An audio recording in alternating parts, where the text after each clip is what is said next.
మీ దగ్గర పచ్చి మామిడికాయలు ఎక్కువ ఉంటే ఒకసారి ఇలా చేసి చూడండి. మీరు కర్రీస్ చేసేటప్పుడు మీకు చాలా బాగా హెల్ప్ అవుతుంది. ఇన్స్టెంట్గా కూడా అయిపోతుంది. చాలా టేస్టీగా ఈజీగా కూడా ఉంటుంది. సో దీనికోసం ఫస్ట్ మనం పచ్చి మామిడికాయలని శుభ్రంగా కడిగేసుకొని ఒక క్లాత్ తీసుకొని తడి లేకుండా తుడిచి పెట్టేసుకోవాలి. తర్వాత పీల్ చేసి వాటిని ఇలా తురుముకోవాలి. ఒకవేళ పండు వస్తే పక్కన పెట్టేసుకోండి. పచ్చికాయను మాత్రమే తురుముకోవాలి. సో మనం ఇలా చేసుకోవడం వల్ల ఈజీగా స్టోర్ చేసుకోవచ్చు. అండ్ కడిగి శుభ్రంగా పెట్టుకోవడం వల్ల కూడా ఆ తడి ఆరబెట్టడం వల్ల మనకి ఎక్కువ రోజులు స్టోర్ అయ్యే అవకాశం ఉంటుంది. ఇలా పీల్ చేసుకొని మొత్తం అంతటిని కూడా ఒక బాక్స్ లో వేసేసుకొని ఫ్రిడ్జ్ లో పెట్టేసుకోండి. ఇది మనకు 2-3 months వస్తుంది. సో ఇలానే స్టోర్ అయ్యి ఉంటుంది. ఇది మనం కర్రీస్ చేసేటప్పుడు మనం ఎక్కడైతే చింతపండు యూస్ చేస్తూ ఉంటామో దానికి రీప్లేస్మెంట్ గా మనం ఈ మామిడికాయ తురుముని యూస్ చేసుకోవచ్చు. ఈ మామిడికాయ తురుముతో మనము మామిడికాయ తురుము పచ్చడి చేసుకోవచ్చు, మ్యాంగో పులిహోర చేసుకోవచ్చు, మ్యాంగో పప్పు చేసుకోవచ్చు. ఇలా మనకు చాలా రకాలుగా ఉపయోగపడుతూ ఉంటుంది.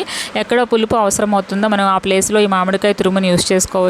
సో ఒకసారి ట్రై చేయండి. మీకు కూడా చాలా హెల్ప్ అవుతుంది. నేనైతే ఎప్పుడు ఇలా స్టోర్ చేసుకొని యూస్ చేస్తూ ఉంటాను. చింతపండుకి రీప్లేస్మెంట్ గా నేను మామిడికాయ తురుమునే వేస్తూ ఉంటాను. ఎక్కువగా నేను చింతపండు అయితే యూస్ చేయను. చేపల పులుసులకి అట్లా తప్ప ఇంకెప్పుడు నేను అంతగా యూస్ చేయను అన్నమాట. సో వీడియో నచ్చితే ఒక లైక్ చేసి షేర్ చేయండి. ఇలాంటి మోర్ రెసిపీస్ కోసం మన ఛానల్ని ఇప్పుడే ఫాలో అవ్వండి.